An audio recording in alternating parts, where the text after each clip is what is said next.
A Hendersonville family is temporarily lost to their home after a crash that left 2 people injured. And tonight, police are still searching for the hit-and-run suspect. News 13's John Lee is streaming live in Hendersonville. John, the home was condemned after the SUV crashed into it. That's right, and still condemned, as you can see from the yellow tape surrounding the property.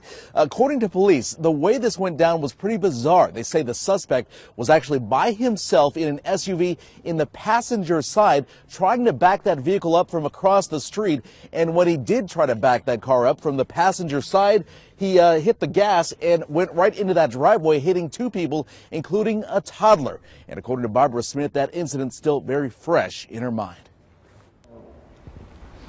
We'll see about assisting you with food for 6 people. Barbara Smith has a roof over her head thanks to help from the Red Cross, staying at this local motel. At the time, I couldn't think where nothing was.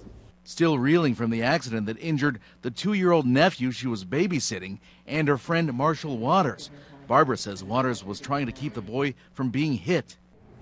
It's still scary. I could just see the baby. I just have a vision of him in my face. Police tell us Lamar Lammons of Hendersonville is still on the run, charged with a felony hit and run, driving with a revoked license, and not wearing a seatbelt. The SUV crashed into the house while Barbara was sitting on her porch Saturday afternoon.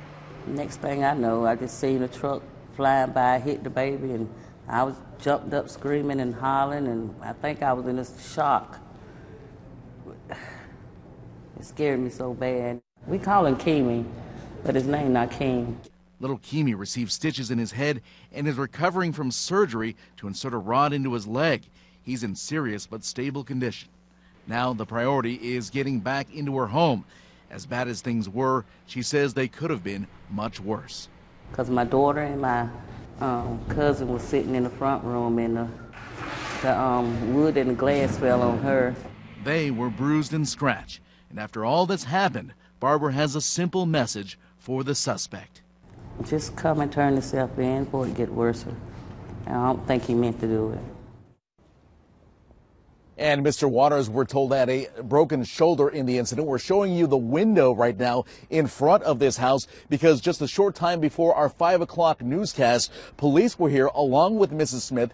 Mrs. Smith believes that someone actually broke into that window to look around. Not sure at this point if anything was taken, but she became extremely emotional, believing this sort of adds insult to all those injuries. Reporting live here in Hendersonville, John Lee, News 13.